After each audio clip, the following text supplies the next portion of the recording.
దేవుని ఘనమైన నామమునకు స్తోత్రములు.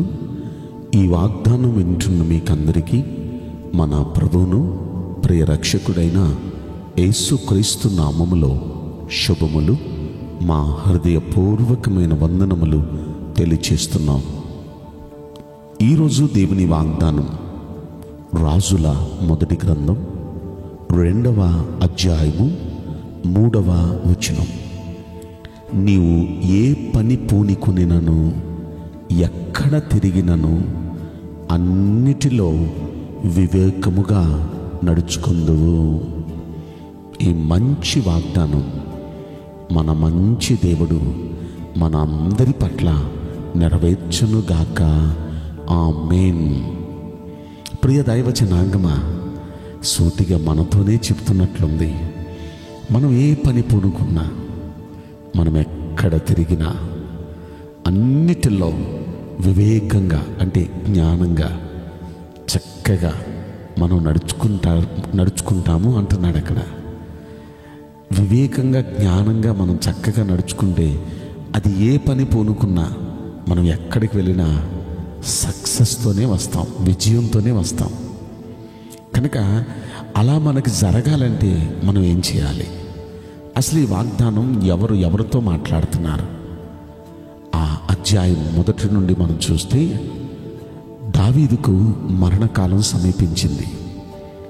ఇంకా కొన్ని దినాల్లో ఆయన చనిపోబోతున్నారు. ఆయన తన కుమారుడు సొలొమోనును పిలిచి ఆయనకు రాజరికం అప్పగించి ఆయన పరిపాలన చేస్తున్న సమయంలో ఆయన ధైర్యపరుస్తూ అంటారు, సొలొమోనా, అందరూ వెళ్ళిపోవాల్సిన దారిలో నేను వెళ్ళిపోతున్నాను. అయితే నువ్వు ధైర్యంగా ఉండు, నిబ్బరంగా ఉండు. నువ్వు ధైర్యంగా నిబ్బరంగా ఉండు. నువ్వు చేయాల్సిన పని ఏంటంటే నీ దేవుడైన యెహోవా నీకు అప్పగించిన దాన్ని కాపాడి ఆయన మార్గాల్ని అనుసరించి నడిస్తే, ఈ 2 పనులు జాగ్రత్త నువ్వు చేస్తే, నువ్వు ఏ పనైనా పూనుకో, ఎక్కడైనా తిరుగు, అన్నిటిలో చక్కగా వివేకంగా నడుచుకుంటాం, విజయం పొందుతాం. కనుక ఈ 2 పనులు చేయనాయనా అని తన కుమారునికి చక్కగా హితబాతు చేశాడు తండ్రి. ఈ 2 పనులు మనం కూడా ఎందుకు చేయకూడదు? మనం చేస్తే మనకు కూడా ఈ వాగ్దానం నెరవేరుద్దిగా. ఈ 2 పనులు ఏంటో ఒక్కసారి మనం చూద్దాం. దేవుడైన యెహోవా అప్పగించిన దానిని కాపాడాలి. ఇందులో 2 అర్థాలు ఉన్నాయి. ఒకటి, ఎవరు మట్టుకు వారు దేవుడు మనకు కొన్ని బాధ్యతలు అప్పగించాడు. కుటుంబంలో మీ స్థానం ఒక భర్త స్థానమా, లేక ఒక భార్య స్థానమా, లేకపోతే పిల్లల స్థానమా, లేకపోతే తల్లిదండ్రుల స్థానమా? మీ స్థానం ఏదో ఆ స్థానంలో. అలాగే మీరు ఒక జాబ్ చేస్తున్నారు, జాబ్లో మీ స్థానం ఏంటి? జాబ్లో మీ పొజిషన్ ఏంటి? ఆ పొజిషన్. ఇలా మీరు ఎక్కడుంటే అక్కడ దేవుడిచ్చాడు ఆ బాధ్యత మీకు. ఇంట్లో కానివ్వండి, జాబ్లో కానివ్వండి, స్కూల్లో కానివ్వండి, కాలేజ్లో కానివ్వండి, పనుల్లో కానివ్వండి, అది ఎక్కడున్నా మీకంటూ ఒక బాధ్యత. అది దేవుడిస్తే వచ్చింది మీకు. అది దేవుడిచ్చిన బాధ్యత. దాన్ని మీరు కాపాడాలి. ఆ బాధ్యతలో నమ్మకంగా ఉండాలి. దేవుడిచ్చాడు, ఆ బాధ్యతలో మనం నమ్మకంగా ఉండాలి. అలా నమ్మకంగా ఉండి ఆ బాధ్యతను మనం కాపాడి జాగ్రత్తగా, దేవుడిచ్చాడు, దేవుడు అప్పగించిన ఈ బాధ్యతను నేను జాగ్రత్తగా నమ్మకంగా చేసుకోవాలని మీరున్న ఆ పొజిషన్లో మీరు నమ్మకంగా చేస్తే నమ్మకమైన వారికి దీవెనలు మెండుగా కలుగునని, మీరు మెండైన దీవెనలు పొందుతారు. శ్రద్ధ కలిగిన వాడిని దేవుడు ఐశ్వర్యవంతుడిగా చేస్తారని. ఆ పనిలో శ్రద్ధ ఉంటే, మన బాధ్యతను మనం శ్రద్ధగా నిర్వర్తిస్తూ ఉంటే పై స్థాయికి వెళ్తాం మనం ఖచ్చితంగా. అదే అంటున్నాడు, దేవుడు అప్పగించిన దాన్ని కాపాడాలి. దేవుడు అప్పగించిన బాధ్యతను కాపాడాలి. రెండవది, దీనిలోని ఇంకొక మాట, 2వ కోణం చెప్తా. దేవుడు అప్పగించిన దాన్ని కాపాడటం అంటే ఈరోజు నీ వాగ్దానం వింటున్న మీరందరినీ రక్షణలోకి తీసుకొచ్చారు దేవుడు. మనం ఇంతకుముందు లోకస్తులం, లోకంలో పాపంలో జీవిస్తూ ఉన్నాం. ఈరోజు నీ వాగ్దానం మీరు వింటున్నారంటే ప్రభువులోకి తీసుకొచ్చారు, ప్రభువులోకి వచ్చారు మీరు. ఇది మీకు మీద ఏదో కాకతాళిగా జరిగింది కాదు.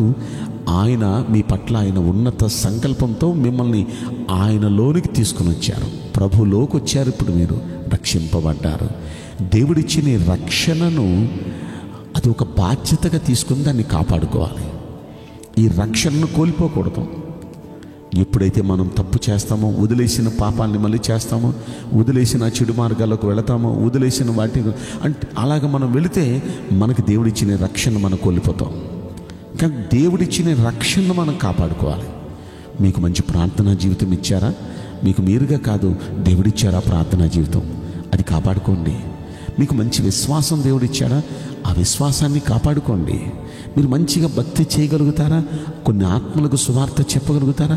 దేవుడిచ్చాడు మీకు ఆ తలాంతు. దేవుడిచ్చిన తలాంతును కాపాడుకోండి.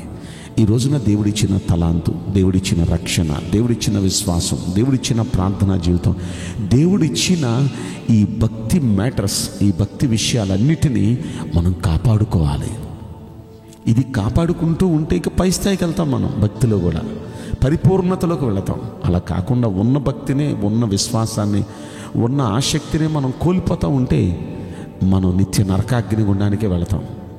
కనుక నిత్య నరకాగ్ని గుండానికి వెళ్ళటానికి కాదు దేవుడు మనల్ని రక్షణలోకి తీసుకొచ్చింది. నిత్య రాజ్యమైన పరలోక రాజ్యానికి మనం చేర్చటానికే ఆయన ఇంటెన్షన్. కనుక దేవుడిచ్చిన దాన్ని కాపాడుకుంటూ, ఈ రక్షణను కాపాడుకుంటూ, ఈ ప్రార్థనా జీవితాన్ని కాపాడుకుంటూ, ఈ విశ్వాసాన్ని కాపాడుకుంటూ ఉంటే మనల్ని ఇంకొక పై స్థాయికి భక్తిలో, ఇంకా పై స్థాయికి భక్తిలో, ఎంత పై స్థాయికి అంటే ఒక పరిపూర్ణమైన భక్తి స్థాయికి దేవుడు మనల్ని తీసుకుని వెళతాడు. కనుక దేవుడు మనకు అప్పగించిన బాధ్యతను మనం కాపాడుకోవాలి. ఇక దీనిలోనే రెండో మాట అంటాడు, ఆయన మార్గములను అనుసరించిన ఎడల, అంటే ఆయన వాక్యాన్ని అనుసరించాలి. దేవుని వాక్యాన్ని మనం అనుసరించేవారిగా, దేవుని వాక్యానుసారంగా మనం జీవించేవారిగా ఉంటే, ఇది రెండో మాట, మనం ఏ పని పూనుకున్నా, ఎక్కడ తిరిగినా అన్నిటిలో వివేకంగా ఉంటాం, జ్ఞానంగా ఉంటాం. ఎప్పుడైతే జ్ఞానంగా నడుచుకుంటామో జయం మనల్ని వర్ణిస్తుంది. కాబట్టి ఈ వాగ్దానం వింటున్న మీరంతా ఈ రెండు పనులు చేయగలిగితే, అలనాడు సొలొమోను విజయం వరించింది. వాళ్ళ తండ్రి కన్నా మరి ఎక్కువ పేరు సంపాదించాడు. తండ్రి కత్తి పట్టి యుద్ధాలు చేశాడు, విజయాలు పొందాడు. కానీ ఈయన కత్తి పట్టకుండానే ఈయన 40 సంవత్సరాల అద్భుతమైన పరిపాలించాడు. మంచి పేరు ప్రఖ్యాతి వచ్చేసింది ఆయనకి. ఒకసారి ఆలోచిస్తే అంత జ్ఞానంగా ఎలా నడుచుకున్నాడంటే ఈ రెండు పనులు మెయింటైన్ చేశాడు. కనుక మనం కూడా ఈ రెండు మెయింటైన్ చేద్దాం. ఒకటి, దేవుడు అప్పగించిన బాధ్యతను కాపాడదాం, దేవుడు అప్పగించిన రక్షణను కాపాడుకుందాం. రెండవది, ఆయన వాక్యాన్ని లేక ఆయన మార్గాలను మనం అనుసరించి నడుద్దాం. అలా నడిచి అన్ని విషయాల్లో మనం విజయం పొందుదామా? ఈ వాగ్దానం మనందరి పట్ల మన మంచి దేవుడు నెరవేర్చునుగాక. ఆమేన్. నేను మీకోసం ప్రార్థన చేయబోతున్నాను. పరిశుద్ధుడా, ప్రేమగల యేసు రాజా, మీ పరిశుద్ధ బంగారు పవిత్రమైన నామమునకు నిండు మనసుతో కోట్ల కొలదిగా స్తుతులు, స్తోత్రములు, వందనాలు చెల్లిస్తున్నాం. ఈ వాగ్దానం వింటున్న ప్రియుల జీవితంలో దయచేసి ఈ వాగ్దానం నెరవేర్చి కృప చూపించండి. వారు ఏ పని పూనుకున్నా, వారు ఎక్కడికి వెళ్ళినా అన్నిటిలో విజయం పొందినట్లుగా వారికి సహాయం చేయమని, ఈ వాగ్దానం నిశ్చయంగా ప్రతి కుటుంబంలో నెరవేర్చమని ఈ కొద్ది మనవులు నజరుడైన యేసుక్రీస్తు ప్రశస్తమైన నామములో మిక్కిలి వినయముతో ప్రార్థించి బ్రతిమలాడి వేడుకుంటున్నాం ప్రియ పరలోకపు తండ్రి. ఆమేన్. May God bless you all. Thank you.